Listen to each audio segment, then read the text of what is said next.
საღამოშვიდობის დღის მთავარი თემებითა და მოვლენებით ეთერში საინფორმაციო გამოშვება ქრონიკა ცხრილს ნახევარზე ახალამბებს დღეს მე დიანა ლიპარტელიანი გაგაცნობთ.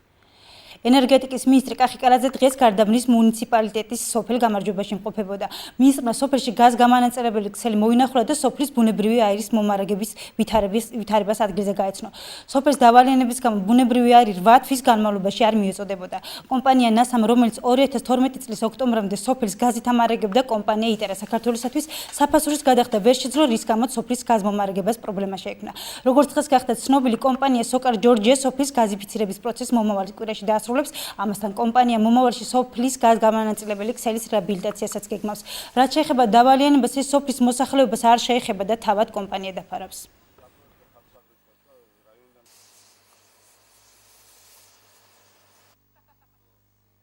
სექტემბრიდან ფაქტიურად ამ სოფელს გაზი არ მიეწოდება.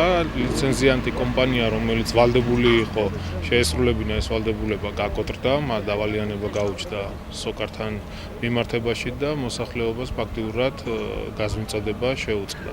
ამ პრობლემით, როდესაც პატრონ პრემიერს მიმართეს, ჩვენ მაშინვე დავიწყეთ სამუშაო ღონისძიებები, გარკვევა, მოძიება თუ რა ხდებოდა. და დღეს უკვე სოფლის 500 აბონენტი დაახლოებით ჩართულია, გაზი მიეწოდება და 4 შაბათს დაახლოებით მთელ სოფელს აღუდგება გაზმიწოდება. ტარდება ახლა აღდგენითი სამუშაოები, ნახევარი წელი ამ ქსელში გაზი არ იყო და მანამ სანამ გაეშობა გაზი, ხო, წესით უნდა შევამოწმოთ ქსელი, სადმე არ იპარებოდეს და საფრთხე არ შეიქმნას მოსახლეობას. დავალიანება ჰქონდა თავად ადგილობრივ კომპანიას მიმწოდებლის მიმართ და ამიტომ იყო გაწეშული გაზი და ახლა მოსახლეობა მე როგორც ვიცი იხდიდა გაზის საფასურს. ბათვია რომ გაზი არ აქვს, დიდი პრობლემა იყო სოფელში.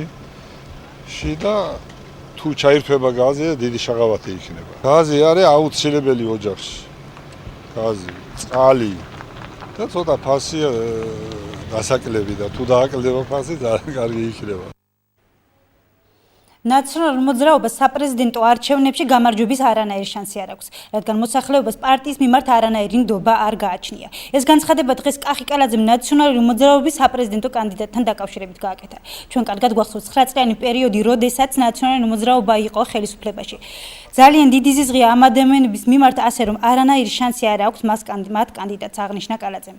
მან ასევე გამორიცხა ვფიქრობ, ნაციონალურ მოძრაობას არანაირი შანსი არ აქვს საპრეზიდენტო არჩევნებში, რომ გაიმარჯვოს მათმა წარმომადგენლებმა. ჩვენ ვიცით მოსახლეობის დამოკიდებულება ნაციონალური მოძრაობის პირების მიმართ, ამ პარტიის მიმართ. ჩვენ ძალიან კარგად გვახსოვს 9 წლიანი პერიოდი, როდესაც ისინი იყვნენ ხელისუფლებაში და ძალიან დიდი ზიზღია ამ ადამიანების მიმართ ხალხში და აღნიშნო და ხაზი გაუსვა იმას, რომ გიორგი მარგველაშვილი არის კანდიდატი, ვინც ნამდვილად გაიმარჯვებს, არის ქართული ოცნებიდან წარმოდგენილი და დარწმუნებული ვარ, ახალი პრეზიდენტი იქნება ბატონი გიორგი მარგველაშვილი.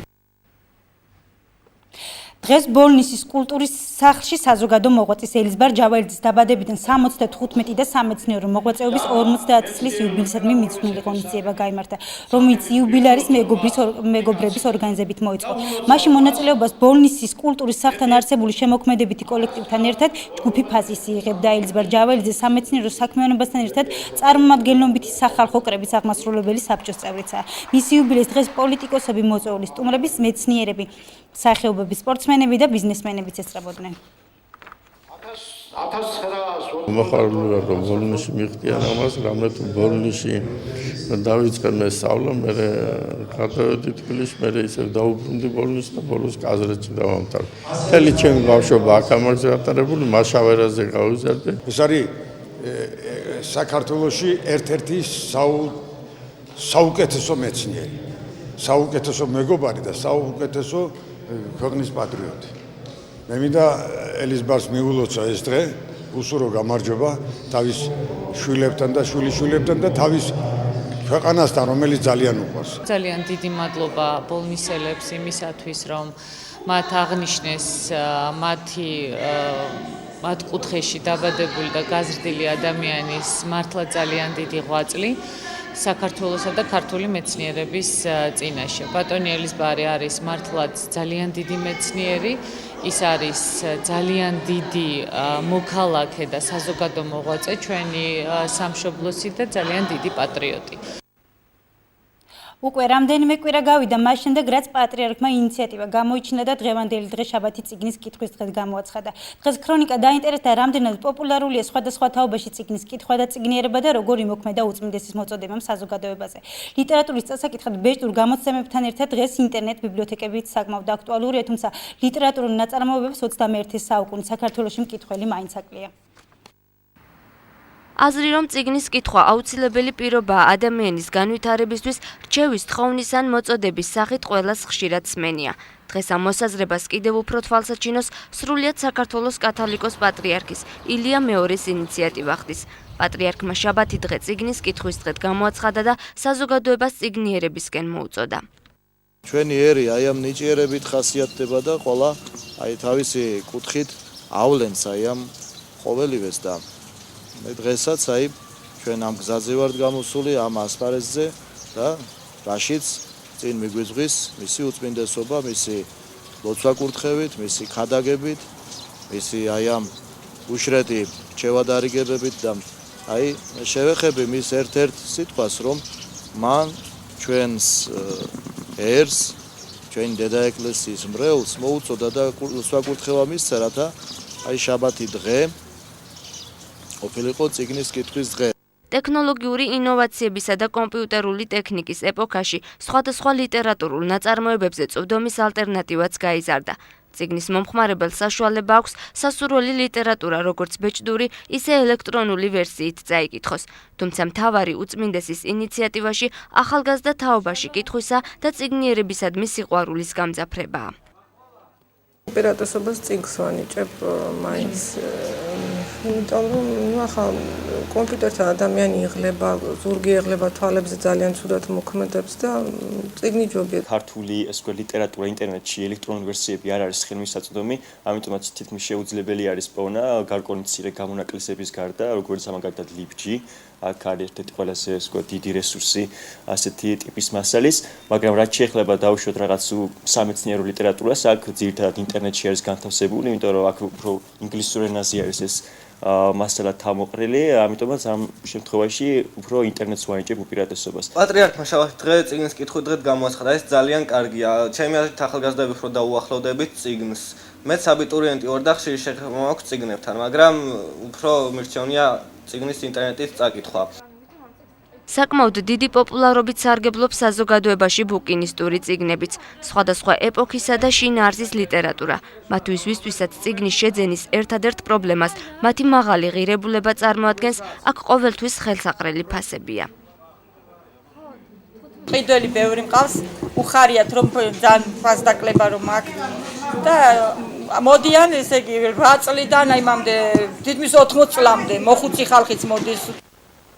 პატრიარქის ინიციატივამ სულ რამდენიმე კვირაში კიდევ უფრო მეტად დაახლოვა საზოგადოება წიგნთან, რა საშუალებებით გაეცნობიან 21 საუკუნეში მომხმარებლების სასურველ ლიტერატურას, ეს მხოლოდ მათ გემოვნებაზე, მოხერხებულობასა და სურვილზეა დამოკიდებული. ახალგაზრდული ცენტრის ინიციატივით თეატრის უკან მდებარე სკვერში ღია კინოჩვენება გაიმართა. რუსთაველმა მაყურებელმა რეჟისორ თოდ ვონის კომედიური ჟანრის ფილმი ერთხელ ვეკაში იხილა. ეგრეთ წოდებული აუთდორ სინემა ჩვენს ქალაქში პირველად გაიმართა ახალგაზრდული ცენტრი მსგავსი პროექტების განხორციელებას მომავალშიც გეგმავს.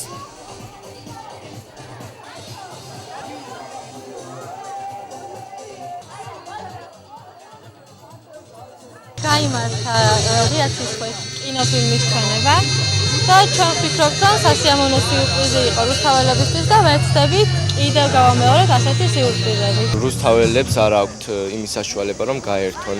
კინოთეატრი ფუნქციონირებდა, მაგრამ აღარ არის, რის შედეგადაც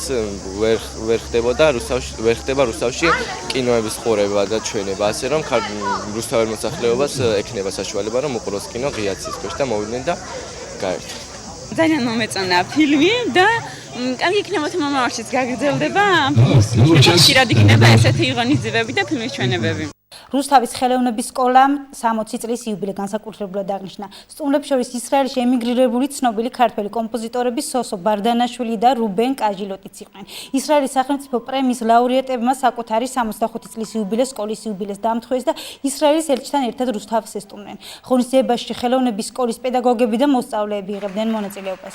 მათ შორის ცნობილი კომპოზიტორების ნაწარმოები შესრულეს.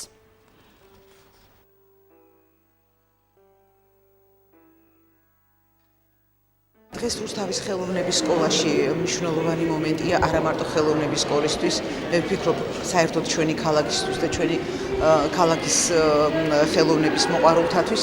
დღეს ხელოვნების სკოლაში ორი შესანიშნავი კომპოზიტორის ბატონების რუბენ კაჟელოტის და სოსო ბარდანაშვილის ნაწარმოებები გაშხერდება. ეს ნაწარმოებები სპეციალურად ხელოვნების სკოლისთვის გამოგზავნეს ორივე კომპოზიტორებმა. მე დავბრუნდი ჩემ ერთ-ერთ სახლში, ტერასში, სადაც მე მუშაობდი დიდი ხნის განმავლობაში და აღზარდე ერთი თაობა მუსიკოსების. სადაც იყო დადგმული ჩემი როკ-ოპერა ნახევარწიწილა, რომელიც გაიმარჯვა საერთაშორისო დონეზე და მე მოხარული ვარ, რომ ამ ხალხმა, ამ მშვენიერმა ადამიანებმა, მუსიკოსებმა 30 წლის შემდეგ არ დაივიწყეს ეს ყველაფერი. პირველად ვარ რუსთავში როგორც მოწვეული კომპოზიტორი და ძალიან მახარებს წუთები, ვინაიდან საერთოდ ყოველთვის სასიამოვნო შეხვდე ახალგაზრდობას, განსაკუთრებით მუსიკოს ახალგაზრდობას, რომელთაც მუსიკა უყვართ. საფეხბურთო გუნდი იმედი 2003-ის წარმატება. საფეხბურთო გუნდმა აფხაზეთის ფედერაციის ეგიდით ჩატარებულ ტურნირში პირველობა მოიპოვა. გუნდს ფედერაციისაგან ვლადიმერ მარღანიას სახელობის თასი გადაეცა. დასახელდა წლის ფეხბურთელით საუკეთესო წოდება რუსთავული გუნდიდან გურამ ბერვაშვილმა დაიმსახურა.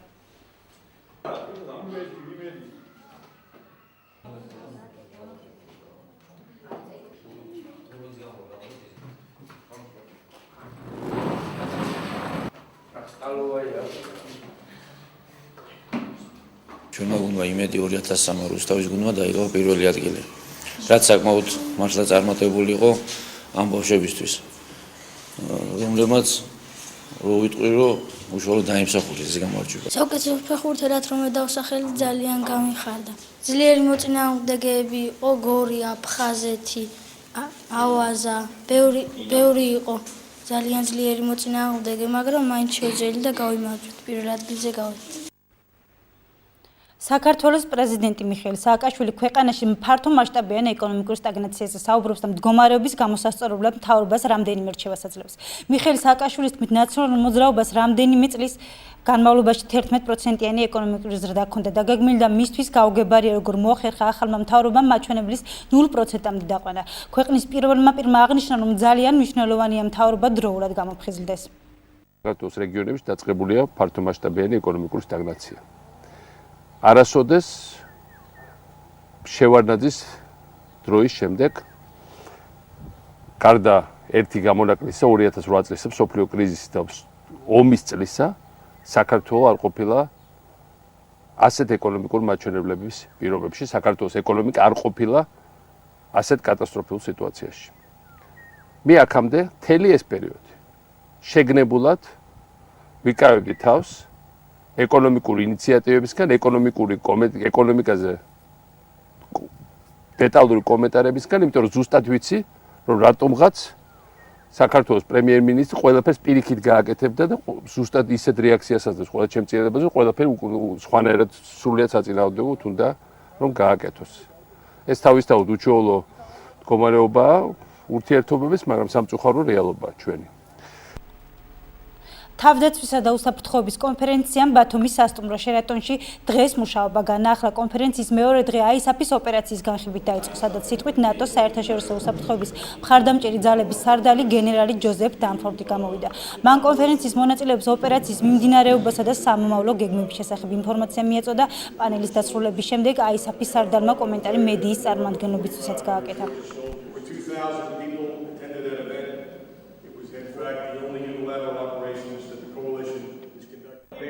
გადაწყვეტილება უნდა იმსახურონ თუ არა ქართველებმა ავღანეთის მისიაში არის თავად საქართველოს მიერ მისაღები გადაწყვეტილება. მე როგორც ISAF-ის სარდალი მივესალმები ქართველების ყოფნას ავღანეთში, მათ შორის 2014 წლის შემდეგაც, ვინაიდან ეს არის კონტინგენტი, რომელიც გამოირჩევა პროფესიონალიზმით. დღეს იყო ერთ-ერთი ყველაზე საინტერესო საუბრები ზოგადად ნატოს ოპერაციებზე ავღანეთში. ავღანეთის წარმომადგენელი ბატონი კარზაი ძალიან საინტერესოდ გამოვიდა, შეაფასა მოვლენები თუ როგორ ვითარდება საპრეზიდენტო არჩევნებამდე ვითარება ავღანეთში, რაც ჩვენთვისაც ძალიან მნიშვნელოვანია, რომ სტაბილურობა იყო შენარჩუნებული. ძალიან მნიშვნელოვანი იყო, რომ ამ გამოსვლებში მონაწილეობდა ავღანეთის წარმომადგენელი, ავღანელი პოლიტიკოსი, რომელმაც საკმაოდ საინტერესო პასუხები გასცა კითხვებს, ასევე სამხედროთა მხრიდან. ითქვა თუ რა იგეგმება, როგორ იგეგმება, ზოგადად რა თქმა უნდა, ეს მუშაობის პროცესია, ჯერ არ დასრულებულა გეგმებზე მუშაობა. ქრონიკაში ამინდის დროა თუ როგორ ამის ვარაუდობენ ხვალისათვის ჩვენი სინოპტიკოსები, ამას ჩვენი ამინდის პროგნოზიდან შევიტყობთ.